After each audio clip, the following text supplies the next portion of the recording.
నమస్కారం one TV news కి స్వాగతం. హెడ్లైన్ చూద్దాం.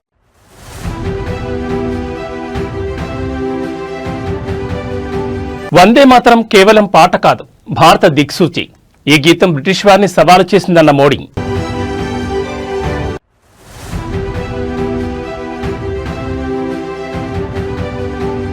గంగవరం పోర్టు దగ్గర ఉద్రిక్త వాతావరణం.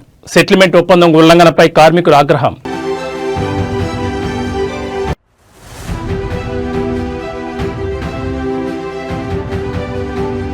శంషాబాద్కు వచ్చే 3 విమానాలకు బాంబు బెదిరింపులు. డాగ్ స్క్వాడ్లతో ముమ్మరంగా తనిఖీలు.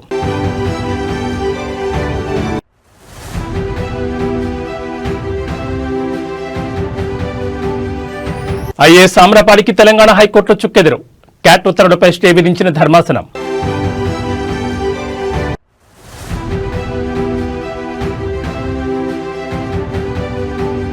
వల్లభనేని వంశీ ప్రధాన అనుచరుడు అరెస్ట్. సత్యవర్ధన్ కిడ్నాప్ కేసులో A2 నిందితుడిగా ఉన్న కొమ్మ కోర్టులో. ఇక డీటెయిల్స్ చూస్తే వందే మాత్రం కేవలం పాట కాదని, ఇది రాముడి భారత్ దార్శనికతను ప్రతిబింబిస్తుందని ప్రధాని మోడీ అన్నారు. వందే మాత్రం 150వ వార్షికోత్సవం సందర్భంగా పార్లమెంట్లో మోడీ ప్రత్యేక చర్చ ప్రారంభించారు. ఈ సందర్భంగా మాట్లాడుతూ వందే మాత్రం భారతదేశంలో బ్రిటిష్ పాలనకు వ్యతిరేకంగా ఒక యుద్ధ నినాదం అని పేర్కొన్నారు. ఈ సందర్భంగా ప్రతిపక్షాలపై ప్రధాని మోడీ విమర్శలు గుప్పించారు. కాంగ్రెస్ ను తీవ్రంగా విమర్శిస్తూ వందే మాత్రం 100 సంవత్సరాలు పూర్తి చేసుకున్నప్పుడు దేశం అత్యవసర పరిస్థితిలో ఉందని పేర్కొన్నారు. ఇక ఈ పాట 50 సంవత్సరాలు పూర్తి చేసుకున్నప్పుడు భారతదేశం పరాయి పాలనలో ఉందని తెలిపారు. బంకించంద్ర చట్టోపాధ్యాయ వందే మాత్రం పాటతో బ్రిటిష్ వారిని సవాల్ చేశారని గుర్తు చేశారు. స్వాతంత్ర పోరాటంలో వందే మాత్రం దేశానికి స్ఫూర్తినిచ్చి సాధికారతను కల్పించిందని స్పష్టం చేశారు. ఈ చర్చ భవిష్యత్ తరాలకు స్ఫూర్తినిస్తుందని చేపట్టినట్లు పేర్కొన్నారు. पूरब से पश्चिम, उत्तर से दक्षिण, वंदे मातरम हर भारतीय का संकल्प बन गया. इसलिए वंदे मातरम की स्तुति में लिखा गया था, मातृभूमि स्वतंत्रता की वेदिका पर मदोमय. मातृभूमि स्वतंत्रता की वेदिका पर मोदमय. स्वार्थ का बलिदान है, यह शब्द है वंदे मातरम का अभिमान है, यह शब्द वंदे मातरम. आदरणीय अध्यक्ष जी, कुछ दिन पूर्व जब वंदे मातरम 150 का आरंभ हो रहा था, तो मैंने उस आयोजन में कहा था, वंदे मातरम हजारों वर्ष की सांस्कृतिक ऊर्जा भी थी, उसमें आजादी का जज्बा था. अंग्रेजों के उस दौर में एक फैशन हो गई थी भारत को कमजोर, निकम्मा, आलसी, कर्महीन, इस प्रकार भारत को जितना नीचा दिखा सके ऐसी एक फैशन बन गई थी. और उसमें हमारे यहां भी जिन्होंने तैयार किए थे वो लोग भी वही भाषा बोलते. 2 ఏళ్ల కాంగ్రెస్ పాలనపై మాజీ మంత్రి హరీష్ రావు తీవ్రస్థాయిలో విమర్శలు గుప్పించారు. సోమవారం మీడియాతో మాట్లాడుతూ ముఖ్యమంత్రి ప్రతిరోజు ప్రజాదర్బార్లో ప్రజలను కలుస్తారన్నారని, ఆ గొప్పలు ఏమయ్యాయని ప్రశ్నించారు. రేవంత్ రెడ్డి బిల్డప్ బాబాయ్ అంటూ వ్యాఖ్యలు చేశారు. జల్సాలకు, విందులకు, పెళ్లిళ్లకు, సీఎల్పీ మీటింగ్లకు ప్రజాభవన్ వాడుతున్నారని ఆరోపించారు. రేవంత్ రెడ్డి ప్రైవేట్ లిమిటెడ్ పాలన అంటూ దుయ్యబట్టారు. 2 ఏళ్ల కాంగ్రెస్ పాలనలో రేవంత్ రెడ్డి ప్రజలకు వేదన, రోదన మిగిల్చారన్నారు. రేవంత్ పాలనలో హైదరాబాద్ బ్రాండ్ ఇమేజ్ దెబ్బతిందని విమర్శించారు. 2 ఏళ్ల పాలనలో ఆదాయం ఎందుకు తగ్గిందో చూసుకోవాలన్నారు. ఆర్గనైజ్డ్ కరప్షన్ పాలన రేవంత్ కుటుంబం, మంత్రులదే అంటూ కామెంట్స్ చేశారు. కరప్షన్ ఎలా చేయాలో కాంగ్రెస్ పాలన చూసి నేర్చుకోవాలంటే ఎద్దేవా చేశారు. వ్యవస్థీకృత అవినీతికి కాంగ్రెస్ అధిష్టానం బాధ్యత వహించాలని డిమాండ్ చేశారు. 2 ఏళ్ల కాంగ్రెస్ పాలన ప్రజలకు మొండి చేయి చూపించిందని, అన్ని వర్గాల ప్రజలను మోసం చేశారని మండిపడ్డారు. ప్రభుత్వం విజన్, విధానమేంటో ఎవరికీ ఇప్పటికీ అర్థం కావడం లేదన్నారు. ప్రజలకిచ్చిన హామీలు, అభివృద్ధి, సంక్షేమం ఏమీ చేయలేదని మాజీ మంత్రి ఫైర్ అయ్యారు. విజయోత్సవాలు కాదు, అపజయోత్సవాలు జరుపుకోవాలన్నారు. ఇప్పుడు కరీంనగర్ జిల్లా నుంచి ఒక రైతు, నేను పత్రికలో చదివిన విషయం చెప్తున్నా. గొడుగు నాగరాజు అనే రైతు ప్రజాభవన్కి వచ్చి ఫిర్యాదు చేసిండు. ఆ గొడుగు నాగరాజుకు సెల్ ఫోన్లో మెసేజ్ వచ్చింది, నీ సమస్య పరిష్కారం అయిపోయింది అని. నిజంగా చూస్తే ఈరోజు కూడా పరిష్కారం కాలేదు. అంటే నీ ప్రజాభవన్, నీ వేదిక ఎట్లా పనిచేస్తుంది, నువ్వు పోయింది లేదు, నీ మంత్రులు పోయింది లేదు, ఇచ్చిన దరఖాస్తులకు కనీస పరిష్కారం కూడా లేకుండా పోయింది. అంటే ఇలా ప్రజాభవన్ అనేది ప్రజలకు ఉపయోగపడతలేదు, జల్సాలకు, విందులకు, ఫస్ట్ ప్రోగ్రాం వాళ్ళ మేనిఫెస్టోలో ఉన్న మొదటి కార్యక్రమం, ఆయన ప్రమాణ స్వీకారం చేసిన తర్వాత చెప్పిన మొదటి మాట అదే తుసుమన్నది. ఏం చెప్పింది వాళ్ళ మేనిఫెస్టోలో? ముఖ్యమంత్రి గారు తన కార్యాలయంలో ప్రతిరోజు ప్రజల్ని కలుస్తాడు, ప్రజా దర్బార్ నిర్వహిస్తాము అని మేనిఫెస్టోలోని మొదటి పారాలో చెప్పారు. చివరికి జరిగింది ఏంది? ఆ రోజు ప్రమాణ స్వీకారం చేసేటప్పుడు రేవంత్ రెడ్డి గారు రోజు ప్రజా దర్బారు నేను నిర్వహిస్తా, సామాన్యులు సైతం వచ్చి నన్ను కలవచ్చు అని చెప్పి గప్పాలు కొట్టిండు. ప్రమాణ స్వీకారం చేసి ఒక్కరోజు మాత్రమే ఇలా కళ్యాణ లక్ష్మి షాదీ ముబారక్, తులం బంగారం ఇస్తా అన్నాడు రేవంత్ రెడ్డి. సరే తులం బంగారం వచ్చిందా లేదా నాకు తెలుసు, ఇవాళ రాష్ట్రంలో ఎక్కడ రాలే.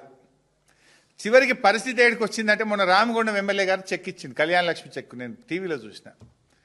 సంకల బిడ్డనెత్తుకొని వచ్చింది ఆమె, పెళ్ళై పిల్ల పుట్టినాక చెక్ వస్తుంది. నీ తులం బంగారం రాకపోయే కానీ చివరికి చెక్ ఎప్పుడు వస్తుంది అంటే పిల్ల పుట్టినాక వస్తుంది. వీళ్ళ మేనిఫెస్టోలో ఏం పెట్టారు తెలుసా? పెళ్లి కాకముందే పెళ్లి మండపములోనే పెళ్లికి అందేటట్టు తులం బంగారం ఇస్తాం, చెక్కు ముందే ఇస్తాం. ఇప్పుడు మరి ఏమొచ్చింది? తులం బంగారం రాలే, పిల్ల పుట్టినాక చెక్ వచ్చే కాడికి వచ్చింది. ఇవాళ కళ్యాణ లక్ష్మి కింద ఈ రాష్ట్ర ప్రభుత్వం ఇక ఈయన మాట్లాడితే దుబారా గురించి, మా ప్రభుత్వం గురించి గతంలో అబద్ధాలు మాట్లాడిండు. రేవంత్ రెడ్డి గారు ఒక క్యాంప్ ఆఫీస్ కడుతుండే, ఇప్పుడు మొదలు దానికి 10 కోట్లు శాంక్షన్ చేసిండ్రు, సాల్తలేవంటే 30 కోట్లు శాంక్షన్ చేసిండ్రు, 30 కోట్లు చాలతలేవంటే 70 కోట్లు శాంక్షన్ చేసిండ్రు. ఇప్పుడు 70 చాలతలేవంటే 100 దాటుతుందట. మళ్ళీ అది ఎక్కడ కడుతుండేది? ఎంసీహెచ్ఆర్డీలో దాదాపు 100 కోట్లు పైచిలకు ఖర్చు పెట్టి ముఖ్యమంత్రి గారు క్యాంప్ ఆఫీస్ కడుతుండ్రు. అవసరమా నీకు 100 కోట్లు? పేదవాళ్లకు ఫీజు రియంబర్స్మెంట్ అడిగితే నన్ను కోసుక తినుండ్రి, పైసలు లేవంటాడు. ఈయన ఫుట్బాల్ షోకుల కోసం, ఈయన ఫుట్బాల్ ఆడడం కోసం, ఈయన ఒక్కడి కోసమే 5 కోట్లతోని మాజీ మంత్రి ఎమ్మెల్యే జగదీష్ రెడ్డి ముఖ్యమంత్రి రేవంత్ రెడ్డిపై అలాగే ఎస్ఆర్బీసీ ప్రాజెక్టు పూర్తి చేయడంలో కాంగ్రెస్ వైఫల్యంపై తీవ్రస్థాయిలో ధ్వజమెత్తారు. ఎస్ఎల్బీసీ టన్నెల్లో చిక్కుకున్న మృతదేహాలను వెలికితీయడం కూడా చేతకాని ప్రభుత్వం ఈ ప్రాజెక్టును పూర్తి చేస్తామంటే ప్రజలు ఎలా నమ్మాలని జగదీష్ రెడ్డి ప్రశ్నించారు. కేటీఆర్ బయటపెట్టిన 5 లక్షల కోట్ల భూ కుంభకోణం కారణంగా ముఖ్యమంత్రి రేవంత్ రెడ్డి ఫ్రస్ట్రేషన్లో ఉన్నారన్నారు. అందుకే ఆయన కేసీఆర్ గురించి నీచంగా మాట్లాడుతున్నారని ఆరోపించారు. పాపం ఎప్పుడు తన సహజ స్వభావాన్ని ఇంకా కూడా విడనాడటం లేదు. 2 సంవత్సరాలు పూర్తయినా కూడా చేస్తున్నదేమో ప్రజాపాలన పేరు మీద పర్యటనలు. ఒకవైపు ఎన్నికలు జరుగుతున్న సందర్భంలో టెక్నికల్ గా కేవలం ఒక సాకు తీసుకొని పట్టణాలలో సమావేశాలు పెడుతున్నా అని చెప్పి, అది కూడా ఖాళీ కుర్చీలకే ఉపన్యాసం ఇస్తూ మళ్లీ నోటికొచ్చినట్టు రోత మాటలు మాట్లాడుతున్నాడు. చాలా అసహ్యంగా, చాలా జుగుప్సాకరంగా ఉంటున్నాయి ముఖ్యమంత్రి మాటలు.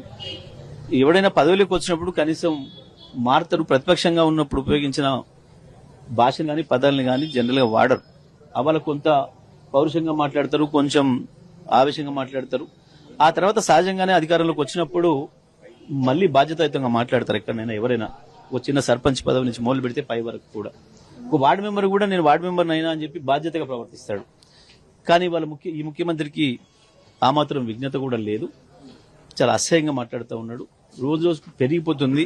బహుశా ఈ మధ్యకాలంలో ఒక 2-3 నెలల క్రితం కొద్దిగా మారిండు ముఖ్యమంత్రి అని చెప్పి కొంతమంది చర్చించుకుంటుంటే నేను విన్నా. కొద్దిగా భాష మార్చుకుంటున్నాడు అని చెప్పేసి అనే విషయాన్ని విన్నా. కానీ మరి నిన్న మొన్న మళ్ళీ తిరిగి మొదలైంది అంటే బహుశా ఆయనలో హిల్ట్ పాలసీ ద్వారా తను ఏదైతే లక్షల కోట్లు ప్రజాధనాన్ని కొట్టేయాలని చూసిండో, తను తన కుటుంబ సభ్యులు తన బంధుమిత్రులకు అపరంగా కట్టబెట్టాలని చూసిండో, ఆ విషయంలో బీఆర్ఎస్ పార్టీ తనదైన పాత్ర పోషించి కేటీఆర్ గారు పెద్ద ఎత్తున దానిపైన ఉద్యమాన్ని ప్రారంభించిన తర్వాత నేను చేయదలుచుకున్న దొంగతనాన్ని అడ్డుకున్నాడన్న ఆక్రోశం కనబడుతుంది. బహుశా దానివల్లనే మనిషి కొంత కింది మీద అవుతున్నాడు. బహుశా దాని ప్రభావం అనుకుంటున్నా. ఆ ఆక్రోశం నుంచి వచ్చేవే ఈ బూతులని నేను అనుకుంటా ఉన్నా. లేకపోతే కేసీఆర్ గారి గురించి ఆయన మాట్లాడుతున్న మాటలు, నేను దేవరకొండలో ఆయన చేసిన ప్రసంగం చూస్తే నాకు మొదట ఫోన్ చేసింది కాంగ్రెస్ పార్టీ కార్యకర్తలే నాకు ఫోన్ చేసిరు ఆ ప్రాంతం నుంచి.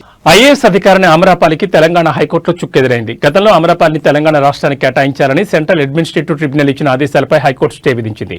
క్యాట్ జారీ చేసిన ఈ ఉత్తర్వులను నిలిపివేస్తూ తెలంగాణ హైకోర్టు మధ్యంతర ఉత్తర్వులు జారీ చేసింది. దీంతో అమరాపాలికి కేటాయింపు విషయంలో తాత్కాలికంగా అడ్డంకి ఎదురైంది. ఈ సందర్భంగా హైకోర్టు ఐఏఎస్ అమరాపాలికి కౌంటర్ దాఖలు చేయాలని సూచించింది. అనంతరం ఈ కేసుకు సంబంధించిన తదుపరి విచారణను 6 వారాలకు వాయిదా వేస్తున్నట్లు తెలంగాణ హైకోర్టు తెలిపింది. హైకోర్టు తాజా ఉత్తర్వులతో ఈ ఐఏఎస్ అధికారిని కేటాయింపు వ్యవహారం మరోసారి వార్తల్లో నిలిచింది.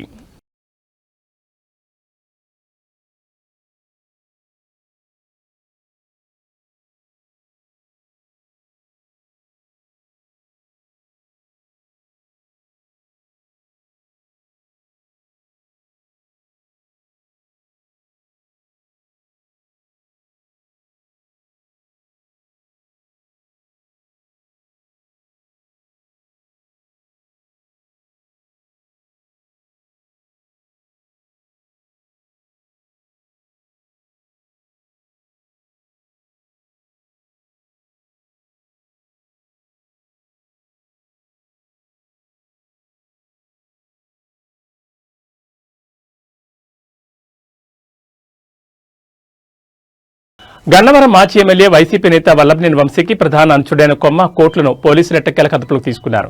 సంచలనం సృష్టించిన సత్యవర్ధన్ కిడ్నాప్ కేసులో A2 నిందితుడిగా ఉన్న కోర్టులు గత కొంతకాలంగా అజ్ఞాతంలో ఉంటూ పోలీసులకు చిక్కకుండా తప్పించి తిరుగుతున్నాడు. కోర్టులు ఆచూకీపై పక్కా సమాచారం అందుకున్న పటమట పోలీసులు ప్రత్యేక బృందాలను రంగంలోకి దింపి అతన్ని అరెస్ట్ చేశారు. సత్యవర్ధన్ బెదిరించి కిడ్నాప్ చేసిన వ్యవహారంతో పాటు గన్నవరం టీడీపీ కార్యాలయంపై జరిగిన దాడి కేసులో కూడా కోర్టులో నిందితుడిగా ఉన్నట్లు పోలీసులు తెలిపారు. ఈ 2 కీలక కేసుల్లో అతని పాత్రపై లోతుగా విచారణ జరుపుతున్నామని పేర్కొన్నారు.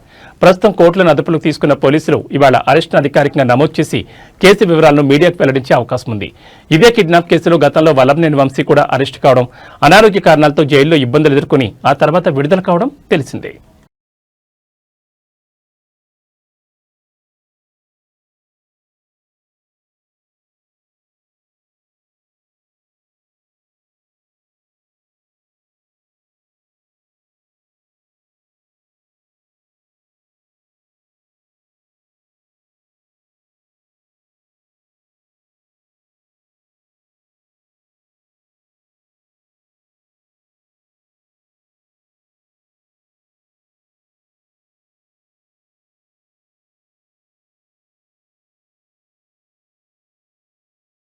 ప్రజాశాంతి పార్టీ అధ్యక్షుడు కేఏ పాల్ తెలంగాణ ముఖ్యమంత్రి రేవంత్ రెడ్డి నాయకత్వంలోని కాంగ్రెస్ ప్రభుత్వంపై తీవ్ర స్థాయిలో విమర్శలు గుప్పించారు.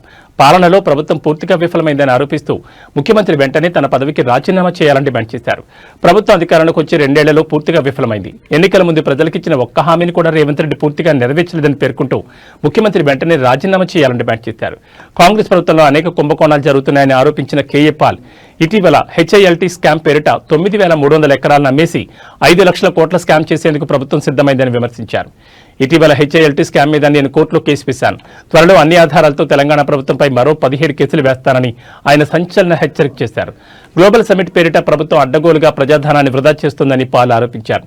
దేశంలో దోచుకునేవారు అందరూ ఈ సమిట్కు వస్తున్నారని తీవ్ర వ్యాఖ్యలు చేశారు.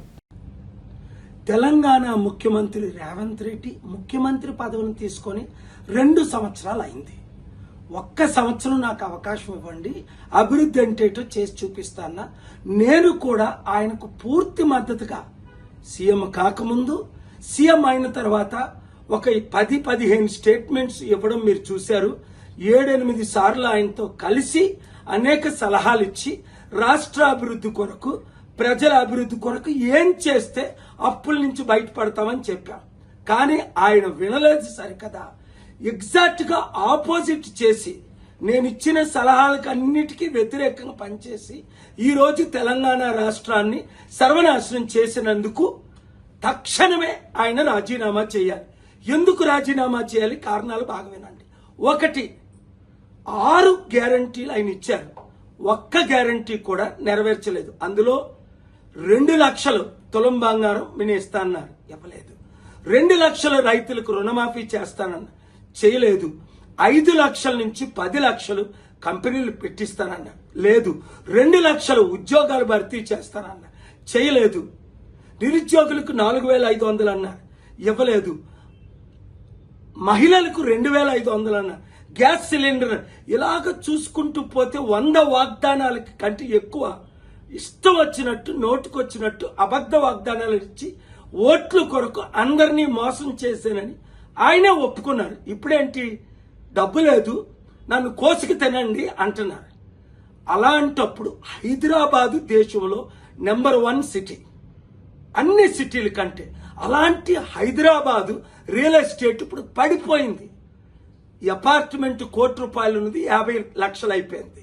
ఎకరం ₹1,00,00,000 ఉన్నది 50 లక్షలు అయిపోయింది. వందల కంపెనీలు హైదరాబాద్ విడిచిపెడుతున్నారు. బాగుపడింది ఎవరు? ఆయన అన్నదమ్ములు లక్షల కోట్లు సంపాదించుకున్నారని ఆరోపణలు. ఆయన చుట్టూ ఉన్న మినిస్టర్లు వందలు వేల కోట్లు సంపాదించుకున్నారని చూసాం కదా. పొంగులేటి శ్రీనివాసరెడ్డి రెవెన్యూ మినిస్టర్ కొడుకు మీద రుజువులతో ఎఫ్ఐఆర్ అవ్వడం, వందల వేల కోట్లు ఆస్తి దోచుకోవడం. ఇప్పుడు 9,292 ఎకరాలు, దాదాపు 5-6 లక్షల కోట్లు విలువైన ప్రాజెక్టులు తన బినామీలకో ఇతరులకో ఇస్తున్నారని ఆరోపణలు ఇన్వెస్టిగేట్ చేయమని గంగవరం పోర్టు వద్ద ఉద్రిక్త పరిస్థితులు నెలకొన్నాయి. అదాని గంగవరం పోర్టు యాజమాన్యం వ్యవహార శైలికి నిరసనగా నిర్వాసిత కార్మికులు పోర్టు ముట్టడికి పిలుపునిచ్చారు. గతంలో వన్ టైం సెటిల్మెంట్ కింద కార్మికులతో చేసిన ఒప్పందం నెరవేర్చకపోవడమే ఈ ఆందోళనకు కారణమైంది.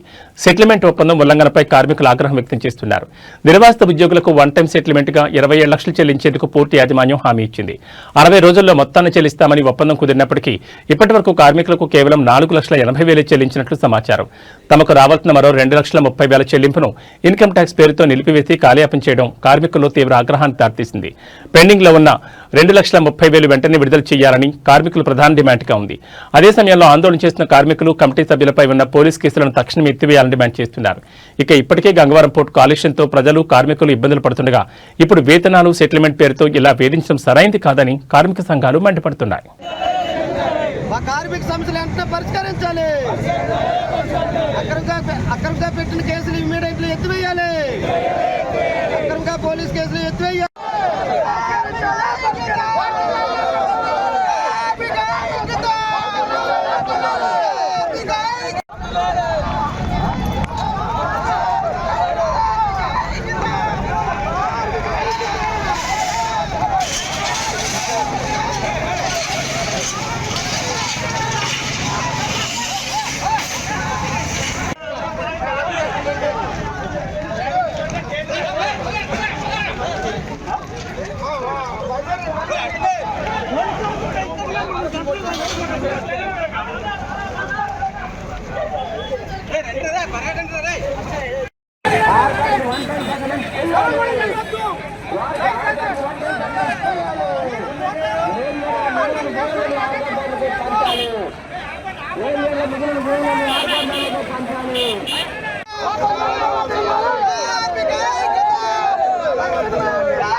హైదరాబాద్లోని శంషాబాద్ రాజీవ్ గాంధీ అంతర్జాతీయ విమానాశ్రయంలో బాంబు బెదిరింపులు తీవ్ర కలకలం రేపాయి. 3 అంతర్జాతీయ విమానాల్లో బాంబులు పెట్టినట్లు గుర్తు తెలియని వ్యక్తుల నుంచి ఈమెయిల్ రావడంతో విమానాశ్రయంలో ఒక్కసారిగా ఆందోళన నెలకొంది. కన్నూర్ హైదరాబాద్, ఫ్రాంక్ఫర్ట్ హైదరాబాద్, లండన్ హైదరాబాద్ మార్గాల్లోని విమానాలకు ఈ బెదిరింపులు వచ్చాయి. ఈమెయిల్స్ అందుకున్న వెంటనే అప్రమత్తమైన విమానాశ్రయ అధికారులు, భద్రతా సిబ్బంది ఆ 3 విమానాలు ల్యాండ్ అయిన వెంటనే తనిఖీలు చేపట్టారు. వెంటనే రంగంలో దిగిన బాంబు స్క్వాడ్, డాగ్ స్క్వాడ్ బృందాలు విమానాల్లో విస్తృత తనిఖీలు ప్రారంభించాయి. ప్రయాణికుల లగేజ్, క్యాబిన్ బ్యాగ్లతో పాటు కార్గో విభాగాన్ని కూడా క్షుణ్ణంగా పరిశీలిస్తున్నారు. మరోవైపు ఈ బెదిరింపు ఈమెయిల్స్ ఎక్కడి నుంచి వచ్చాయనే దానిపై సైబర్ క్రైమ్ విభాగం పోలీసులు దర్యాప్తు ప్రారంభించారు. ఈ ఘటనతో విమానాశ్రయంలో భద్రతను మరింత కట్టుదిట్టం చేశారు.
వైజాగ్ స్టీల్ ప్లాంట్లో మరో ఉద్యమం ప్రారంభమైంది. ఉక్కు నిర్వాసిత ఐక్య సంఘం ఆధ్వర్యంలో నిర్వహించిన చెలో Visakha steel plant main gate కార్యక్రమం ఉధృతంగా మారింది. ప్లాంట్ ఏర్పాటు కోసం భూములిచ్చిన ఆర్ కార్డు కలిగి ఉన్న ప్రతి కుటుంబానికి ఉద్యోగం ఇవ్వాలని, లేదంటే వారి భూములు తిరిగి ఇవ్వాలని నిర్వాసితులు స్పష్టమైన డిమాండ్లతో ఆందోళన దిగారు. నిరసనలో పాల్గొన్న నిర్వాసితులు భారీ సంఖ్యలో ప్లాంట్ మెయిన్ గేట్కు చేరుకున్నారు. రోడ్డుపై బైఠాయించి నిరసన చేపట్టడంతో స్టీల్ ప్లాంట్కు వెళ్లే ప్రధాన రహదారి పూర్తిగా బ్లాక్ అయింది.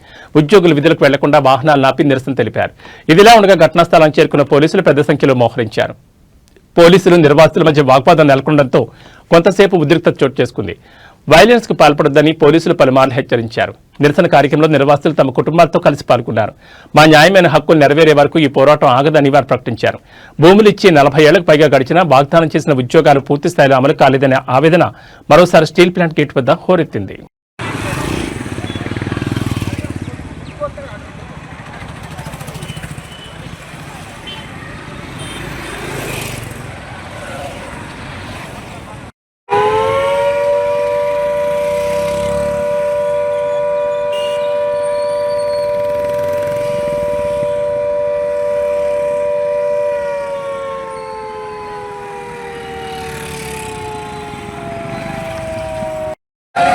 మేనేజ్మెంట్ ముందు వైఖరి నశించాలి నశించాలి మేనేజ్మెంట్ ముందు వైఖరి నశించాలి నశించాలి ప్రతి ఆర్గాడికి తగిన సాక్షాత్కారం చెయ్యాలి. మిగిలిన భూములన్నీ ఆర్గాడు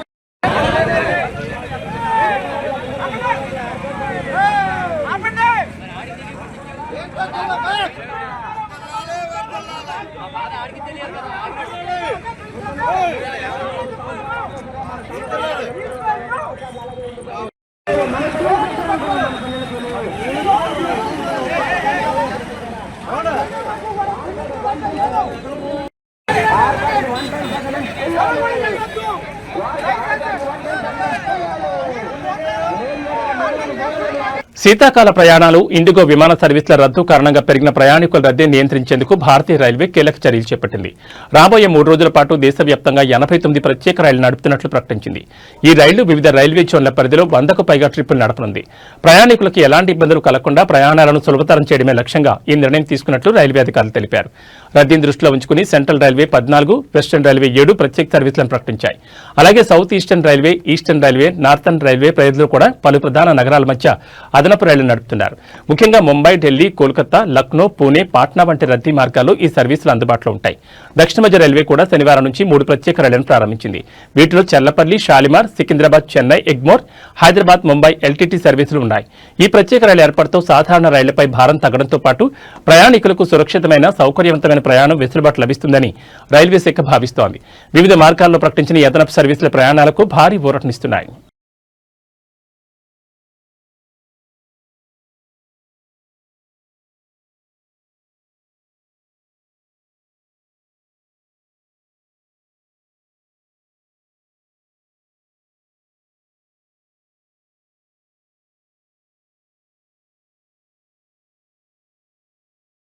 మలయాళ ఇండస్ట్రీలో సంచలనం సృష్టించిన లైంగిక వేధింపుల కేసులో ప్రముఖ నటుడు దిలీప్ ను కోర్టు నిర్దోషిగా తేల్చింది. ఇప్పటికే బెయిల్పై బయట ఉన్న నటుడికి ఈ తీర్పుతో ఊరట లభించింది. 2017లో దిలీప్ తనపై లైంగిక దాడికి పాల్పడ్డాడని ప్రముఖ నటి ఫిర్యాదు చేయడం ఇండస్ట్రీని కుదిపేసింది. నటి ఫిర్యాదుతో దిలీప్ ను అరెస్ట్ చేసిన పోలీసులు ఆయన్ను జైలుకు తరలించారు. తర్వాత న్యాయస్థానాన్ని ఆశ్రయించిన దిలీప్ బెయిల్పై విడుదలయ్యారు. తాజాగా కేరళలోని ఎర్నాకుళం కోర్టు ఈ రోజు తీర్పును వెలువరిస్తూ దిలీప్ ను నిర్దోషిగా ప్రకటించింది. 2017 ఫిబ్రవరి 17న ప్రముఖ మలయాళ నటి త్రిశూర్ నుంచి కొచ్చికి కారులో ప్రయాణిస్తుండగా కొందరు దుండగులు ఆమె వాహనాన్ని అడ్డగించారు. కదులుతున్న కారులోనే ఆమెను 2 గంటల పాటు లైంగికంగా వేధించారు. ఈ దాడిని వీడియో తీసి ఆమెను అవమానించేందుకు ప్రధాన నిందితుడు పల్సర్ సునీల్ ప్రయత్నించాడు. ఇందుకోసం 1.5 కోట్లకు సునీల్ బృందంతో నటుడు దిలీప్ డీల్ కుదుర్చుకున్నారని ఆరోపణలొచ్చాయి.